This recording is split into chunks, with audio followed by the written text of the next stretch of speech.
Russia flexing its muscle now by sending a nuclear message to America. Got a spokeswoman for the Pacific Air Force in Hawaii confirmed that just days ago, 2 nuclear-armed bombers from Russia circled the U.S. territory of Guam before being intercepted by American military jets. Is this proof that Russia is becoming a greater threat to the U.S. than the administration has let on, known all along but doesn't want to tell us? Bill Gertz, senior editor of the Washington Free Beacon, joins us live from Washington. Bill, what do you read into this?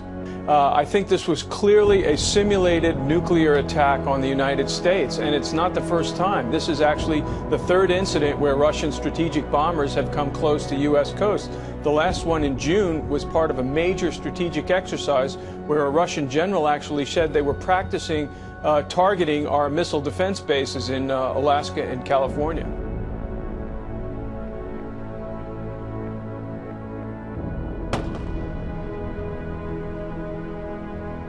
Russia blasting claims that Syria's Assad is using chemical weapons. They say the claims are unproven. They say a new investigation is needed.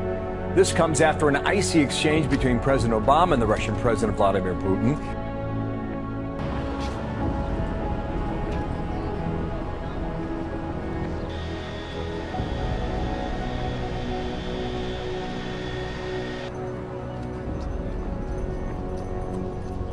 There are some in Congress who have urged the president to institute a no-fly zone to protect the rebels. But the Russian Foreign Ministry is now saying, and I'll quote, "We will not allow that." AB, would a no-fly zone perhaps trigger a military confrontation between the United States and Russia?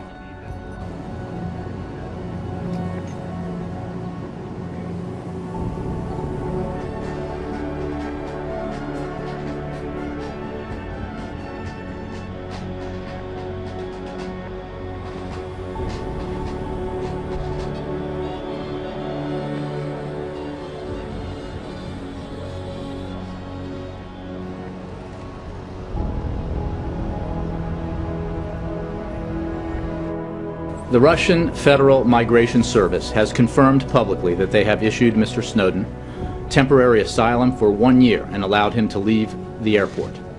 We are extremely disappointed that the Russian government would take this step despite our very clear and lawful requests in public and in private to have Mr. Snowden expelled to the United States to face the charges against him. Well, here's what's going on. Intelligence officials this morning reporting that a major plot is already underway and terrorists are already in place, ready to strike. Peter Ducey is live in Washington with the very latest. Peter, good morning.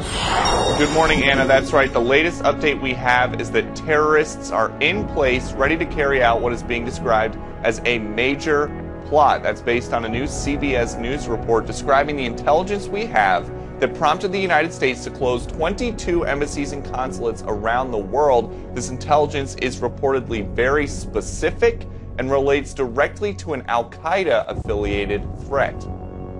It is more specific, and we are taking it seriously, which I think you'd expect us to do. Yeah, there is a significant threat stream, and we're reacting to it.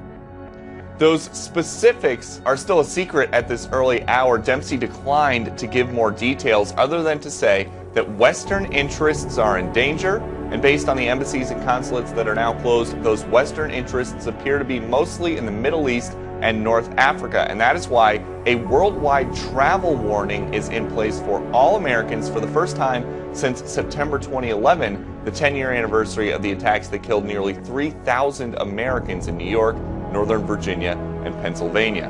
President Obama is celebrating his 52nd birthday at Camp David. He played golf before he left, and the White House said before departing this morning, the president was updated on the potential threat occurring in or emanating from the Arabian Peninsula by Assistant to the President for Homeland Security and Counterterrorism, Lisa Monaco.